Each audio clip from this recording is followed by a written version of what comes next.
അസ്സലാമു അലൈക്കും വറഹ്മത്തുള്ളാഹി വബറകാതുഹു. പ്രിയമുള്ളവരെ, മനുഷ്യൻ്റെ ജീവിതത്തിൽ ഏറ്റവും കൂടുതൽ പ്രശ്നങ്ങൾ സൃഷ്ടിക്കുന്ന രണ്ട് സ്വഭാവങ്ങളാണ് ദേഷ്യവും വാശിയും. പല കുടുംബങ്ങളും തകരുന്നത്, സൗഹൃദങ്ങൾ അവസാനിക്കുന്നത്, സഹോദരങ്ങൾ അകന്നു പോകുന്നത്, ചിലപ്പോൾ വലിയ കുറ്റകൃത്യങ്ങൾ വരെ നടക്കുന്നത് ഈ രണ്ട് സ്വഭാവങ്ങളുടെ നിയന്ത്രണമില്ലായ്മ മൂലമാണ്. ഇമാം ഗസാലി റഹ്മത്തുള്ളാഹി അലൈഹി പറയുന്നുണ്ട്, നിയന്ത്രിക്കപ്പെടാത്ത കോപം മനുഷ്യൻ്റെ വിവേകത്തെ ഇല്ലാതാക്കും. അറബിയിൽ ഒരു ചൊല്ലുണ്ട്, അൽ ഒളബു അവ്വലുഹു ജുനൂനുൻ വ ആഖിറുഹു നദം. ദേഷ്യം അതിൻ്റെ തുടക്കം ഭ്രാന്തും അതിൻ്റെ പര്യവസാനം സങ്കടവും ഖേദവുമായിരിക്കും. കോപം മനുഷ്യൻ്റെ ഉള്ളിലെ തീയാണ്. ആ തീ നിയന്ത്രണാതീതമായാൽ ആദ്യം കത്തുന്നത് സ്വന്തം മനസ്സും പിന്നീട് ബന്ധങ്ങളുമാണ്. റസൂലുള്ളാഹി സ്വല്ലല്ലാഹു അലൈഹി വസല്ലമ തങ്ങൾ പറഞ്ഞൊരു ഹദീസ് വളരെ പ്രസക്തമാണ്. ലൈസ ശദീദു ബിസ്സുർഅ ഇന്നമ ശദീദുല്ലദി യംലികു നഫ്സഹു ഇൻദൽ ഗളബ്. മറ്റുള്ളവരെ കീഴടക്കുന്നവനല്ല യഥാർത്ഥ ശക്തൻ. കോപം വരുമ്പോൾ സ്വന്തം മനസ്സിനെ നിയന്ത്രിക്കുന്നവനാണ് യഥാർത്ഥ ശക്തൻ. ഇമാം ബുഖാരിയും മുസ്ലിമും റിപ്പോർട്ട് ചെയ്ത ഹദീസാണത്. ഇന്ന് നമ്മൾ കാണുന്ന പല പ്രശ്നങ്ങളുടെയും പിന്നിൽ ഒരു നിമിഷത്തെ കോപമുണ്ടാകും. ഒരു നിമിഷത്തെ ദേഷ്യം കാരണം വർഷങ്ങളായി നിലനിന്ന ബന്ധങ്ങൾ തകരുന്നു. ഒരു നിമിഷത്തെ വാശി കാരണം കുടുംബജീവിതം നശിക്കുന്നു.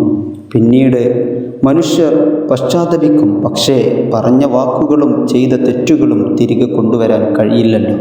വാശി എന്നത് സ്വന്തം അഭിപ്രായം മാത്രമാണ് ശരിയെന്ന ധാരണയാണ്. മറ്റുള്ളവരുടെ അഭിപ്രായങ്ങൾ കേൾക്കാതിരിക്കുക, തെറ്റ് മനസ്സിലായിട്ടും തിരുത്താൻ തയ്യാറാകാതിരിക്കുക, അഹങ്കാരത്തോടെ സ്വന്തം നിലപാടിൽ ഉറച്ചു നിൽക്കുക, ഇതെല്ലാം വാശിയുടെ ലക്ഷണങ്ങളാണ്.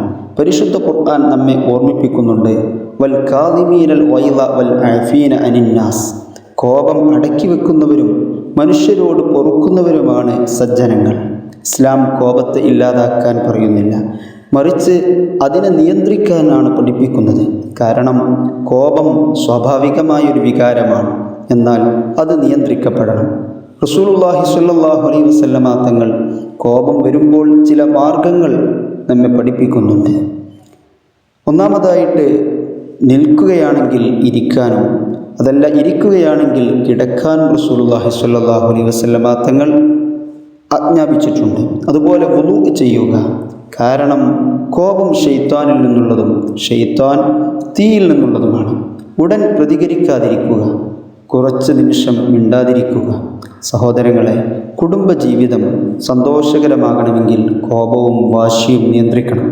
സമൂഹത്തിൽ സമാധാനം നിലനിൽക്കണമെങ്കിൽ ക്ഷമയും സഹിഷ്ണുതയും വളർത്തണം. യഥാർത്ഥ വിജയി മറ്റുള്ളവരെ തോൽപ്പിക്കുന്നവനല്ല, സ്വന്തം കോപത്തെയും വാശിയെയും ജയിക്കുന്നവനാണ്. നമ്മുടെ ജീവിതത്തിൽ ഒരു തീരുമാനം നമുക്കെടുക്കാം. ദേഷ്യം നമ്മെ നിയന്ത്രിക്കില്ല, നാം ദേഷ്യത്തെ നിയന്ത്രിക്കും. വാശി നമ്മുടെ ബന്ധങ്ങളെ നശിപ്പിക്കില്ല. വിനയവും ക്ഷമയും നമ്മുടെ ജീവിതത്തെ നയിക്കും. അല്ലാഹു സുബ്ഹാനഹു വ തആല നമ്മെ കോപം നിയന്ത്രിക്കുന്നവരായും വാശി ഉപേക്ഷിച്ച് വിനയത്തോടെ ജീവിക്കുന്നവരുമായി മാറ്റട്ടെ. ആമീൻ യാ റബ്ബൽ ആലമീൻ.